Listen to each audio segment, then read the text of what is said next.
الحمد للہ رب العالمین والصلاة والسلام علی خاتم النبیین اما بعد فاعوذ باللہ من الشیطان الرجیم بسم اللہ الرحمن الرحیم۔ مدینے کی برکتیں یا رب المصطفیٰ، جو کوئی 14 صفحات کا رسالہ مدینے کی برکتیں پڑھ یا سن لے، اسے اپنے پیارے پیارے سب سے آخری نبی صلی اللہ علیہ وآلہ وسلم کی سنتوں کا پابند بنا اور اسے بے حساب بخش دے۔ آمین بجاہ خاتم النبیین صلی اللہ علیہ وآلہ وسلم۔ درود شریف کا پرچہ کام آ گیا۔ واقعہ: قیامت کے دن کسی مسلمان کی نیکیاں میزان یعنی ترازو میں ہلکی ہو جائیں گی تو گناہ گاروں کی شفاعت فرمانے والے پیارے آقا صلی اللہ علیہ وآلہ وسلم ایک پرچہ اپنے پاس سے نکال کر نیکیوں کے پلڑے میں رکھ دیں گے، تو اس سے نیکیوں کا پلڑا وزنی ہو جائے گا۔ وہ عرض کرے گا، میرے ماں باپ آپ پر قربان، آپ کون ہیں؟ حضور صلی اللہ علیہ وآلہ وسلم فرمائیں گے، میں تیرا نبی محمد صلی اللہ علیہ وآلہ وسلم ہوں، اور یہ تیرا وہ درود ہے جو تو نے مجھ پر بھیجا تھا۔ صلو علی الحبیب صلی اللہ علی محمد۔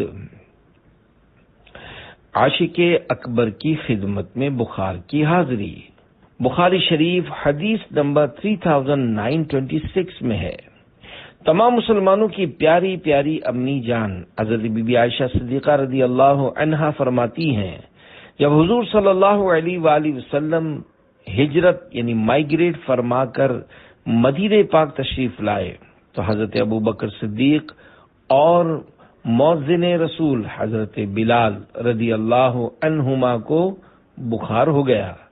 میں ان دونوں کے پاس آئی اور میں نے اپنے والد محترم سے عرض کی، ابو جان آپ کیسا محسوس فرما رہے ہیں؟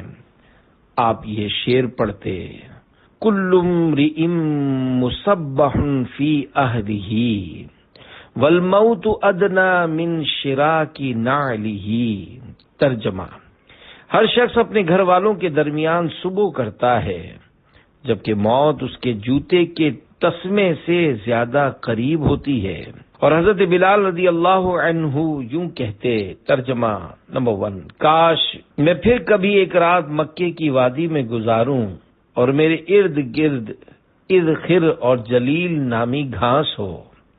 نمبر 2، کاش پھر ایک روز مکے میں مجنہ نامی مقام کے چشمے پر جاؤں اور شامہ اور طفیل نامی پہاڑیاں دیکھنا نصیب ہوں۔ حضرت بی بی عائشہ صدیقہ رضی اللہ عنہا فرماتی ہیں، جب میں نے سرکار مدینہ صلی اللہ علیہ وآلہ وسلم سے اس بارے میں عرض کیا تو آپ نے یوں دعا فرمائی، اللہم حبب الینا المدینۃ کحبنا مکۃ او اشد وصاحھها وبارک لنا فی ساعها ومدها وقل حماها فاجعلها بالجحفۃ۔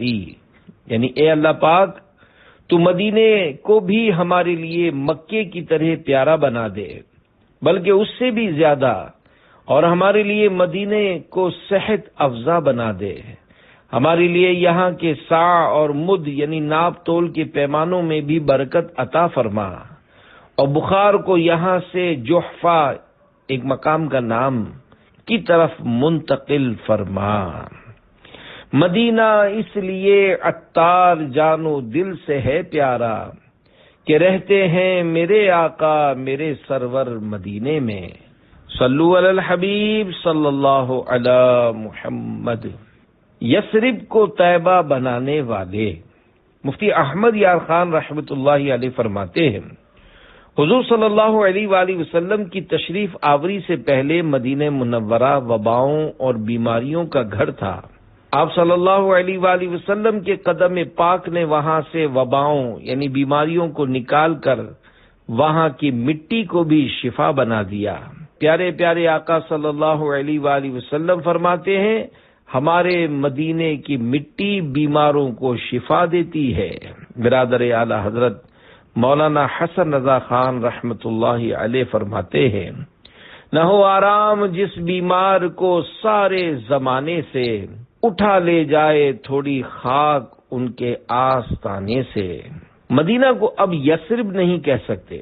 اعلی حضرت امام اہل سنت مولانا شاہ امام احمد رضا خان رحمت اللہ علیہ فرماتے ہیں، مدینہ طیبہ کو یثرب کہنا ناجائز و ممنوع و گناہ ہے، اور کہنے والا گناہ گار۔ رسول اللہ صلی اللہ علیہ وآلہ وسلم فرماتے ہیں، جو مدینہ کو یثرب کہے اس پر توبہ واجب ہے۔ مدینہ توبہ ہے، مدینہ توبہ ہے۔ علامہ مناوی رحمت اللہ علیہ فرماتے ہیں، اس حدیث سے معلوم ہوا کہ مدینہ طیبہ کا یثرب نام رکھنا حرام ہے، کہ یثرب کہنے سے استغفار کا حکم فرمایا، اور استغفار گناہ ہی سے ہوتی ہے۔ امام بخاری رحمت اللہ علیہ نے اپنی تاریخ میں فرمایا کہ جو مدینے کو ایک بار یثرب کہے وہ بطور کفارہ 10 بار مدینہ کہے۔ خلیفہ اعلی حضرت مولانا جمیل الرحمن رضوی رحمت اللہ علیہ اپنی نعتیہ کتاب قبالہ بخشش میں کتنے خوبصورت انداز میں ذکر مدینہ فرماتے ہیں، یا رب میرے دل میں ہے تمنائے مدینہ، ان آنکھوں سے دکھلا مجھے صحرائے مدینہ، کیوں طیبہ کو یثرب کہوں ممنوع ہے قطعا، موجود ہیں جب سینکڑوں اسمائے مدینہ، یاد آتا ہے جب روضہ پر نور کا گنبد، دل سے یہ نکلتی ہے صدا ہائے مدینہ، ایسا میری نظروں میں سما جائے مدینہ، جب آنکھ اٹھاؤں تو نظر آئے مدینہ، بلوا کے مدینے میں جمیل رضوی کو، سگپ نہ بنا لو اسے مولائے مدینہ۔ صلو علی الحبیب صلی اللہ علی محمد۔ بخار نے اجازت مانگی۔ حضرت بی بی ام طارق رضی اللہ عنہا فرماتی ہیں، اللہ پاک کے پیارے نبی صلی اللہ علیہ وآلہ وسلم حضرت سعد رضی اللہ عنہ کے ہاں تشریف لائے اور گھر میں داخل ہونے کی اجازت طلب فرمائی، سلام کیا۔ حضرت سعد رضی اللہ عنہ خاموش رہے۔ دوبارہ ایسا ہوا، پھر حضرت سعد رضی اللہ عنہ خاموش رہے۔ جب تیسری بار بھی حضرت سعد رضی اللہ عنہ خاموش رہے تو نبی کریم صلی اللہ علیہ وآلہ وسلم واپس تشریف لے جانے لگے، تو حضرت سعد رضی اللہ عنہ نے مجھے بھیجا اور فرمایا، مجھے حضور صلی اللہ علیہ وآلہ وسلم کو جواب دینے سے کسی چیز نے نہیں روکا، بلکہ میں یہ چاہتا تھا کہ آپ صلی اللہ علیہ وآلہ وسلم ہم پر مزید سلام ارشاد فرمائیں، یعنی مزید سلامتی کی دعا سے نوازیں۔ یہ گھر میں داخلے کی اجازت کا سلام تھا، اس کا جواب واجب نہیں۔ پھر حضرت بی بی ام طارق رضی اللہ عنہا فرماتی ہیں، اتنے میں نے دروازے پر آواز سنی کہ کوئی اندر آنے کی اجازت مانگ رہا ہے لیکن نظر نہیں آ رہا۔ اللہ پاک کی عطا سے غیب کی خبریں دینے والے پیارے پیارے آقا صلی اللہ علیہ وآلہ وسلم نے ارشاد فرمایا، تو کون ہے؟ تو اس نے عرض کیا، میں ام ملدم ہوں، یہ بخار کی کنیت ہے۔ حضور صلی اللہ علیہ وآلہ وسلم نے ارشاد فرمایا، تمہیں کوئی خوش آمدید نہیں، تم قبا والوں کی طرف چلے جاؤ۔ اس نے عرض کی، جی ٹھیک۔ پھر وہ ان کی طرف چلا گیا۔ ایک روایت میں ہے کہ جب آپ صلی اللہ علیہ وآلہ وسلم نے اس سے پوچھا تو کون ہے، تو اس نے عرض کیا، میں بخار ہوں، گوشت کھاتا اور خون پیتا ہوں۔ یہ بخار قبا والوں پر 6 دن اور 6 راتیں رہا۔ ان حضرات نے اللہ پاک کے رحمت والے نبی صلی اللہ علیہ وآلہ وسلم کی خدمت میں بخار کے بارے میں عرض کیا، اور ان کا حال یہ تھا کہ ان کے چہرے زرد یعنی پیلے ہو چکے تھے۔ آپ صلی اللہ علیہ وآلہ وسلم نے فرمایا، اگر تم چاہو تو میں تمہارے لیے اللہ پاک سے دعا کروں کہ وہ اسے تم سے دور فرما دے، اور اگر تم چاہو تو اسے رہنے دو، یہ تمہارے بقیہ گناہ جھاڑ دے گا۔ انہوں نے عرض کیا، یا رسول اللہ صلی اللہ علیہ وآلہ وسلم، پھر اسے رہنے دیجئے۔ غلاموں کی عیادت، غم زدوں کے غم دور کرنے والے خوش اخلاق آقا صلی اللہ علیہ وآلہ وسلم قبا والوں کے عرض کرنے پر ایک ایک کر کے ان کے گھر میں داخل ہوتے اور ان کے لیے عافیت کی دعا فرماتے۔ جب آپ واپس تشریف لانے لگے تو ان میں سے ایک عورت آپ کے پیچھے آئی اور عرض کی، آپ کو اس خدائے پاک کی قسم جس نے آپ کو سچا نبی بنا کر بھیجا ہے، میں بھی انصار میں سے ہوں، آپ میرے لیے بھی ویسی ہی دعا فرمائیے جیسے انصار صحابہ کرام علیہم رضوان کے لیے فرمائی ہے۔ آپ صلی اللہ علیہ وآلہ وسلم نے ارشاد فرمایا، اگر چاہو تو میں تمہارے لیے دعا کروں کہ اللہ پاک تمہیں عافیت عطا فرمائے، اور اگر چاہو تو صبر کرو تو تمہارے لیے جنت ہے۔ اس پر انہوں نے عرض کی، میں صبر کرتی ہوں اور میں جنت پر کسی شے کو ترجیح نہیں دیتی۔ اللہ رب العزت کی ان سب پر رحمت ہو اور ان کے صدقے ہماری بے حساب مغفرت ہو، آمین بجاہ خاتم النبیین صلی اللہ علیہ وآلہ وسلم۔ اجابت کا صحرا عنایت کا جوڑا، دلہن بن کے نکلی دعائے محمد، اجابت نے جھک کر گلے سے لگایا، بڑھی ناز سے جب دعائے محمد، صلو علی الحبیب صلی اللہ علی محمد۔ غوث اعظم نے بخار کو بھگا دیا۔ اے عاشقان رسول، اللہ پاک نے ہمارے غوث اعظم حضرت شیخ عبد القادر جیلانی رحمۃ اللہ علیہ کو بے شمار کمالات سے نوازا ہے۔ چنانچہ آپ رحمۃ اللہ علیہ کی خدمت میں ابو المعالی احمد مظفر بن یوسف بغدادی حنبلی آئے اور کہنے لگے کہ میرے بیٹے محمد کو 15 مہینے سے بخار ہو رہا ہے۔ آپ رحمۃ اللہ علیہ نے فرمایا، جا کر اس کے کان میں کہہ دو، اے ام ملدم، یہ بخار کی کنیت ہے، تم سے عبد القادر رحمۃ اللہ علیہ فرماتے ہیں میرے بیٹے سے نکل جاؤ۔ انہوں نے کہا کہ جس طرح مجھے شیخ رحمۃ اللہ علیہ نے حکم دیا تھا میں نے اسی طرح کہا تو اس دن کے بعد کبھی بخار نہیں آیا۔ بارگاہ غوثیت مآب میں رہنے والوں نے ان سے 2 سال کے بعد بچے کے بخار کے بارے میں پوچھا تو بتایا کہ اس دن سے بخار کبھی لوٹ کر نہ آیا۔ وَرَفَعْنَا لَكَ ذِكْرَكَ کا ہے سایہ تجھ پر، بول بالا ہے تیرا، ذکر ہے اونچا تیرا۔ بخار اور طاعون، پیارے پیارے اسلامی بھائیوں، مصطفیٰ جان رحمت صلی اللہ علیہ وآلہ وسلم نے فرمایا، حضرت جبریل علیہ السلام میرے پاس بخار اور طاعون لے کر آئے، میں نے بخار مدینے میں روک لیا اور طاعون کو شام کی طرف بھیج دیا، لہذا طاعون میری امت کے لیے شہادت اور کافر پر عذاب ہے۔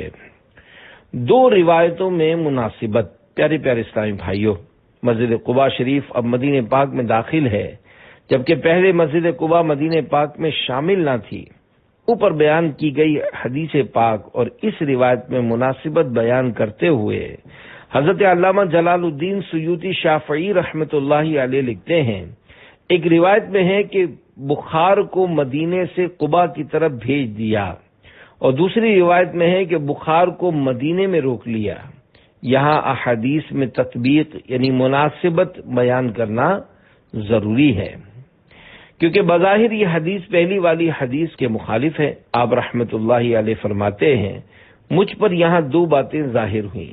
نمبر 1، سب سے پہلے جب نبی پاک صلی اللہ علیہ وآلہ وسلم مدینہ پاک تشریف لائے اور اپنی مبارک دعا سے بخار کو جحفہ اور خم کی طرف منتقل فرما دیا، تو اس کا جواب یہ ہے کہ جب جبرائیل علیہ السلام نے ان دونوں بیماریوں کو حضور صلی اللہ علیہ وآلہ وسلم پر پیش کیا تو ضروری تھا کہ مدینہ پاک میں کوئی ایک باقی رہے، تو آپ صلی اللہ علیہ وآلہ وسلم نے بخار کو اختیار فرمایا اور طاعون کو شام کی طرف بھیج دیا، کیونکہ بخار کا نقصان طاعون کے مقابلے میں کم ہے، اسی لیے بخار مدینہ پاک حاضر ہوا۔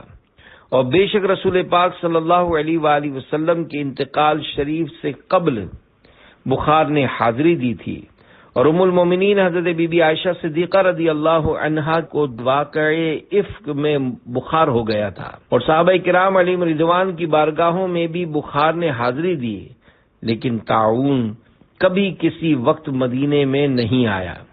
یہی وجہ میرے نزدیک زیادہ مضبوط ہے۔ نمبر 2، اور دوسری وجہ میرے نزدیک یہ ہے کہ اللہ پاک کے پیارے رسول صلی اللہ علیہ وآلہ وسلم نے جس بخار کو مدینہ پاک سے دور فرما دیا تھا وہ ایک خاص قسم کا بخار تھا جو بہت شدید ہلاک کر دینے والا تھا۔ اس کو جحفہ کی طرف منتقل فرما دیا، نہ کہ مکمل طور پر بخار کو دور فرما دیا تھا۔ جحفہ کہاں ہے؟ حضرت علامہ علی قاری رحمت اللہ علیہ فرماتے ہیں جحفہ مکہ و مدینہ کے درمیان شام کی جانب ہے۔ جحفہ کے معنی ہے سیلاب کا بہاؤ۔ یہاں ایک دفعہ زبردست سیلاب آیا تھا، اس لیے جحفہ نام ہوا۔ اصلی نام ماہیعہ ہے، اسے ماہیعہ نامی ایک شخص نے آباد کیا تھا۔ کالے رنگ والی عورت، صحابی ابن صحابی، جنتی ابن جنتی، حضرت عبداللہ بن عمر رضی اللہ عنہما فرماتے ہیں نبی کریم صلی اللہ علیہ وآلہ وسلم نے مدینہ پاک کے بارے میں خواب دیکھا اور فرمایا میں نے ایک کالی بکھرے بالوں والی عورت دیکھی کہ مدینے سے نکلی حتیٰ کہ ماہیعہ میں اتر گئی۔ میں نے اس کی تعبیر یہ کی کہ مدینہ منورہ کی وبا ماہیعہ کی طرف منتقل ہو گئی۔ ماہیعہ جحفہ کا نام ہے۔ ایک روایت میں ہے کہ ایک شخص مکے سے مدینے آیا تو حضور صلی اللہ علیہ وآلہ وسلم نے اس سے ارشاد فرمایا کیا تم نے راستے میں کسی کو دیکھا ہے؟ انہوں نے عرض کیا ایک کالے رنگ کی عورت کو۔ ارشاد فرمایا وہ بخار تھا اور آج کے بعد کبھی لوٹ کر مدینے میں نہیں آئے گا۔ با برکت بخار۔ امام سمہودی رحمت اللہ علیہ فرماتے ہیں ابھی جو بخار مدینہ پاک میں موجود ہے یہ بیماری والا بخار نہیں ہے بلکہ یہ ہمارے رب کی رحمت ہے اور ہمارے نبی صلی اللہ علیہ وآلہ وسلم کی دعا کی وجہ سے گناہوں کو مٹانے والا ہے۔ اے عاشقان رسول، رحمت دو عالم صلی اللہ علیہ وآلہ وسلم جب مدینہ پاک تشریف لائے تو ہماری پیاری پیاری امی جان حضرت بی بی عائشہ صدیقہ رضی اللہ عنہا اور کئی صحابہ کرام علیہم رضوان کو بخار ہو گیا۔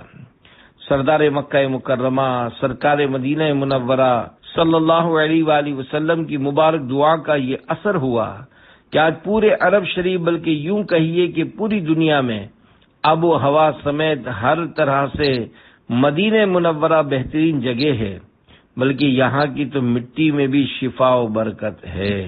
خاک مدینہ کی برکتیں جذب القلوب میں ہے۔ اللہ پاک نے مدینہ پاک کی مٹی اور پھلوں میں شفا رکھی ہے اور کئی احادیث مبارکہ میں آیا ہے خاک مدینہ میں ہر مرض سے شفا ہے، اور بعض احادیث مبارکہ میں من الجذام والبرص یعنی کوڑ اور پھل بہری یعنی برس سے شفا کا ذکر ہے، اور بعض اخبار میں مدینے کے ایک خاص مقام سعیب یعنی عوام اس جگہ کو خاک شفا بولتے ہیں کا تذکرہ ہے۔ بعض روایت میں ہے کہ سرکار مدینہ صلی اللہ علیہ وآلہ وسلم نے بعض صحابہ کو حکم فرمایا کہ وہ اس خاک سے بخار کا علاج کریں۔ بزرگوں سے اس خاص مقام سعیب کی خاک مبارک سے علاج کی حکایات بھی ملتی ہیں۔ امام ابن بطال رحمت اللہ علیہ فرماتے ہیں جو مدینہ پاک میں رہے وہ اس کی مٹی اور باغات میں ایسی خوشبو پائے گا جو اس کے علاوہ اور کہیں نہیں ہوتی۔ کوڑیوں کے لیے کوڑ دور، اچھا چنگا وہ خاصا بھلا کر چلے۔ سال بھر کا بخار ایک دن میں جاتا رہا۔ حضرت شیخ مجد الدین فیروز آبادی رحمت اللہ علیہ فرماتے ہیں میرا غلام سال بھر سے بخار میں مبتلا تھا۔ میں نے مقام سعیب یعنی خاک شفا سے خاک مدینہ لی اور پانی میں تھوڑی سی گھول کر پلائی، الحمدللہ اسی دن شفا یاب ہو گیا۔ افسوس وہ مبارک جگہ اب چھپا دی گئی ہے۔ بسا اوقات عشاق کھود کر خاک شفا حاصل کر لیتے ہیں مگر انتظامیہ ڈامر وغیرہ ڈال کر پھر سے بند کر دیتی ہے۔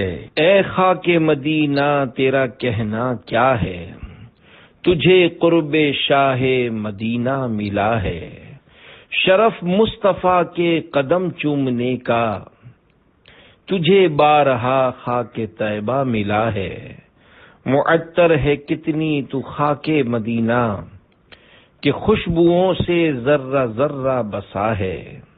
لگاؤ تم آنکھوں میں خاک مدینہ، کوئی اس سے بہتر بھی سرما بھلا ہے۔ مریضوں اٹھا کر کے خاک مدینہ، کو لے جاؤ اس میں یقیناً شفا ہے۔ مدینے کی مٹی ذرا سی اٹھا کر، پیو گھول کر ہر مرض کی دوا ہے۔ عقیدت سے خاک مدینہ بدن پر، ملو تم ہر ایک درد کی یہ دوا ہے۔ ہمیں موت خاک مدینہ پر آئے، الہی یہ تجھ سے ہماری دعا ہے۔ میری نعش پر آپ خاک مدینہ، چھڑکنا میرے ساتھیوں التجا ہے۔ پسے مرگ مولا تو مٹی ہماری، ملا خاک طیبہ میں یہ التجا ہے۔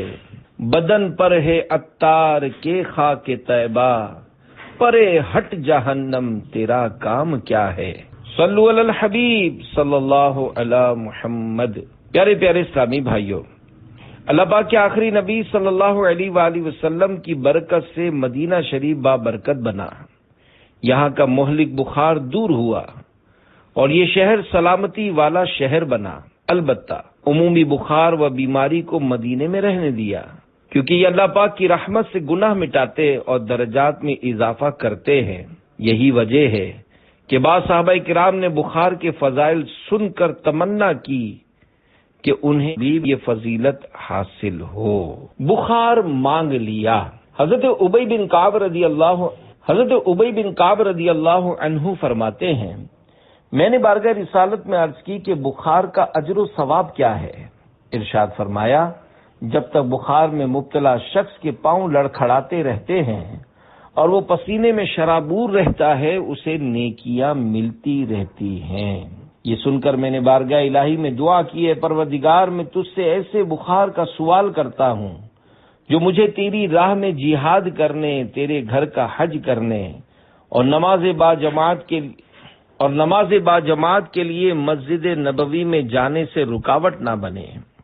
راوی کہتے ہیں آپ رضی اللہ عنہ کی یہ دعا ایسی مقبول ہوئی کہ اس کے بعد آپ رضی اللہ عنہ کو ہر وقت بخار ہی رہتا تھا، ہمیشہ بخار میں رہنے کی دعا۔ جب رسول کریم صلی اللہ علیہ وآلہ وسلم نے یہ ارشاد فرمایا بخار گناہوں کا کفارہ ہے، تو حضرت زید بن ثابت رضی اللہ عنہ نے ہمیشہ بخار میں رہنے کی دعا کی۔ چنانچہ انتقال فرمانے تک آپ رضی اللہ عنہ پر بخار کی کیفیت طاری رہی۔ چند انصاری صحابہ کرام علیہم رضوان نے بھی یہی دعا کی تو ان پر بھی انتقال فرمانے تک بخار کی کیفیت طاری رہی۔ اللہ رب العزت کی ان سب پر رحمت ہو اور ان کے صدقے ہماری بے حساب مغفرت ہو، آمین بجاہ خاتم النبیین صلی اللہ علیہ وآلہ وسلم۔ بخار اور سر درد کا ثواب۔ فرمان مصطفیٰ صلی اللہ علیہ وآلہ وسلم ہے، ایک شخص کو درد سر اور بخار ہوتا ہے اور اس کے گناہ احد پہاڑ جتنے ہوتے ہیں، پھر جب یہ اس سے جدا ہوتے ہیں تو اس کے گناہوں میں سے ایک ذرہ بھی باقی نہیں ہوتا۔ حکیم الامت مفتی احمد یار خان رحمت اللہ علیہ فرماتے ہیں، دیگر بیماریاں ایک یا دو عضو کو ہوتی ہیں، مگر بخار سر سے پاؤں تک ہر رگ میں اثر کرتا ہے، لہذا یہ سارے جسم کی خطاؤں اور گناہوں کو معاف کرائے گا۔ ایک روایت میں ہے، بندہ مومن بیماری میں مبتلا رہتا ہے یہاں تک کہ یہ بیماری اسے گناہوں سے پاک کر دیتی ہے۔ پسندیدہ درد۔ حضرت ابو ہریرہ رضی اللہ عنہ نے ارشاد فرمایا، مجھے بخار کے درد سے زیادہ کوئی درد پسندیدہ نہیں، کیونکہ یہ آدمی کے ہر جوڑ میں داخل ہوتا ہے اور بے شک اللہ پاک اس کا اجر جسم کے ہر عضو کو اس کے درد کی مقدار برابر عطا فرماتا ہے۔ 10 دن بخار میں رہنے والے کی شان۔ ایک اور روایت میں ہے کہ جس کو 3 رات بخار رہا وہ گناہوں سے ایسا نکل گیا جیسا جس دن اپنی ماں کے پیٹ سے نکلا تھا، اور جس کو 10 دن بخار رہا تو آسمان سے اعلان کیا جاتا ہے، بے شک تیرے پچھلے گناہوں کو بخش دیا گیا، اپنا عمل دوبارہ شروع کر۔ غوث پاک کا مرید بننے میں دیر نہ کریں۔ چند سال پہلے کا واقعہ ہے، ایک نوجوان عاشقان رسول کی دینی تحریک دعوت اسلامی کے دینی ماحول سے وابستہ ہو گیا۔ چند دن بعد اس کی شادی تھی کہ اسے بخار نے آ لیا۔ بہرحال جیسے تیسے شادی ہو گئی۔ ولیمے کی تقریب میں بھی وہ بیچارہ بیمار ہی تھا۔ شادی کے 5 یا 7 دن کے بعد قضائے الہی سے اس کا انتقال ہو گیا۔ اس وقت مدنی چینل نہیں تھا۔ امیر اہل سنت کے آڈیو بیانات کی کیسٹیں مکتبۃ المدینہ پر ہدیۃً دستیاب ہوتی تھیں۔ وہ نوجوان امیر اہل سنت کے بیانات بکثرت سنا کرتا اور آخری وقت میں بھی امیر اہل سنت کا بیان چلاتا تھا۔ امیر اہل سنت اس کے گھر والوں سے تعزیت کے لیے تشریف لے گئے تو گھر کے افراد نے بتایا کہ یہ آپ کا بیان بار بار سنتا اور آپ کے ذریعے حضور غوث پاک شیخ عبد القادر جیلانی رحمۃ اللہ علیہ کا مرید ہونے کے لیے پکارتا رہا۔ پھر کلمہ و استغفار اور توبہ کر کے اس نے دم توڑ دیا۔ اللہ کریم مرحوم کی بے حساب مغفرت فرمائے۔ اے عاشقان رسول، حضور غوث پاک رحمۃ اللہ علیہ کا مرید بننے میں نقصان کا کوئی پہلو نہیں، فائدہ ہی فائدہ ہے کہ اللہ والوں کی نسبت دنیا اور آخرت میں فائدہ پہنچاتی ہے۔ حضور غوث پاک رحمۃ اللہ علیہ کے سلسلے میں شامل ہونے کی برکات کا مطالعہ کرنے کے لیے امیر اہل سنت کا رسالہ منع کی لاش پڑھیے۔ البتہ آپ کی ترغیب و تحریض کے لیے غوث پاک کے ایک مرید کی ایسی مدنی بہار پیش کی جاتی ہے کہ پڑھ کر آپ جھوم اٹھیں گے انشاءاللہ الکریم۔ غوث و رضا کے دیوانے کی مدنی بہار۔ لانڈھی کراچی پاکستان کے علاقے میں غوث پاک کا ایک دیوانہ رہا کرتا تھا جس کا نام غلام نبی قادری تھا۔ وہ مسلک اعلی حضرت غوث پاک رحمۃ اللہ علیہ کی نسبت پر بڑا مضبوط تھا۔ ایک بار لانڈھی میں امیر اہل سنت دامت برکاتہم العالیہ کے سنتوں بھرے بیان کے سلسلے میں اجتماع تھا۔ غلام نبی قادری بخار کی حالت میں گاڑیوں میں جا جا کر نیکی کی دعوت کی دھومیں مچا رہا تھا۔ جب بیان کا وقت آیا تو وہ چادر اوڑھ کر بیان میں بیٹھ گیا۔ 2 دن بعد امیر اہل سنت کو اطلاع ملی کہ اس دیوانے کا انتقال ہو گیا ہے۔ آپ آدھی رات کو اس کے گھر تشریف لے گئے۔ امیر اہل سنت فرماتے ہیں، میں نے کئی میتیں دیکھی ہیں مگر اس قدر بارونق اور روشن چہرہ کبھی نہیں دیکھا۔ پھول کی طرح کھلا ہوا نورانی چہرہ جیسے ابھی ابھی سویا ہے۔ کئی عاشقان رسول کا بیان ہے کہ لگتا ہی نہیں کہ یہ کوئی میت ہے بلکہ ایسے آرام سے لیٹا ہوا ہے جیسے سو رہا ہو۔ اس کی میت کے ارد گرد اسلامی بھائی نعتیں پڑھ رہے تھے۔ امیر اہل سنت فرماتے ہیں، ایسا لگتا ہے وہ بازی جیت گیا ہے۔ اللہ رب العزت کی اس پر رحمت ہو اور اس کے صدقے ہماری بے حساب مغفرت ہو۔ تمہیں لطف آ جائے گا زندگی کا، قریب آ کے دیکھو ذرا مدنی ماحول، سنور جائے گی آخرت انشاءاللہ، تم اپنائے رکھو صدا مدنی ماحول۔ صلو علی الحبیب صلی اللہ علی محمد صلی اللہ علیہ وآلہ وسلم۔ فرمانے آخری نبی صلی اللہ علیہ وآلہ وسلم، مجھے ایک ایسی بستی کی طرف ہجرت کا حکم ہوا جو تمام بستیوں کو کھا جائے گی، یعنی سب پر غالب آئے گی۔ لوگ اسے یثرب کہتے ہیں اور وہ مدینہ ہے۔ یہ بستی لوگوں کو اس طرح پاک و صاف کرے گی جیسے بھٹی لوہے کے میل کو۔